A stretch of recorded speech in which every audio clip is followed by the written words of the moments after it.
মূলত যে সমস্যাটা হয়েছে বিগত আগের যে সরকার ছিল অন্তর্বর্তীকালীন সরকার 15 মাস 18 মাস তারা ছিলেন আর তার আগে 15 বছর এই দুই সময়ে দুটো কাজ হয়েছে। একটা হচ্ছে যে 15 বছরের দুর্নীতি হয়েছে আর এই 15 মাস বা 18 মাসে ভুল নীতি। বিগত সরকার আমাদের স্বাস্থ্য খাতে যে সেক্টর ওয়াইড প্ল্যান আমরা করতাম সেই সেক্টর প্রোগ্রামটাকে হঠাৎ করে বন্ধ করে দেয়। এটা বড় একটা নীতিগত সিদ্ধান্ত ছিল।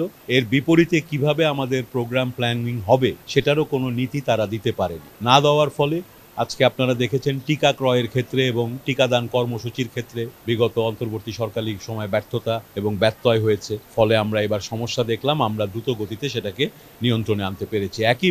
একইভাবে আপনার আপনি যেটা বললেন ফ্যামিলি প্ল্যানিং সেক্টরেও দেখা গেছে যে আগে যে অপারেশনাল প্ল্যান হতো সেই অপারেশনাল প্ল্যানগুলো বন্ধ হয়ে যাওয়াতে দীর্ঘদিন ধরে ওখানে একটা স্থবিরতা আছে।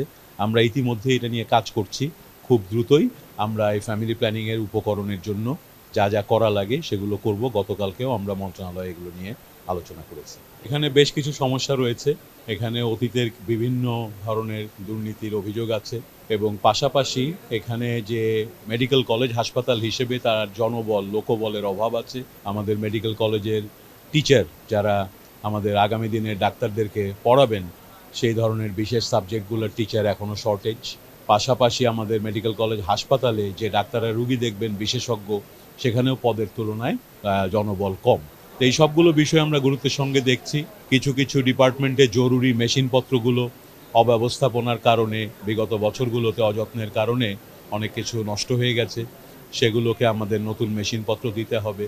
তো সার্বিকভাবেই আমি যেহেতু এই সিরাজগঞ্জ জেলারই সন্তান, আমার এখানে অবশ্যই আগ্রহ থাকবে যে এই মেডিকেল কলেজটি আগের সব সমস্যাগুলো কাটিয়ে সামনের দিনগুলোতে সঠিক জনবল সঠিক মেশিনপত্র নিয়ে আমরা এটাকে একটা ভালো পূর্ণাঙ্গ সচল মেডিকেল কলেজ হিসেবে দেখার জন্য দ্রুতই পদক্ষেপ গ্রহণ করব।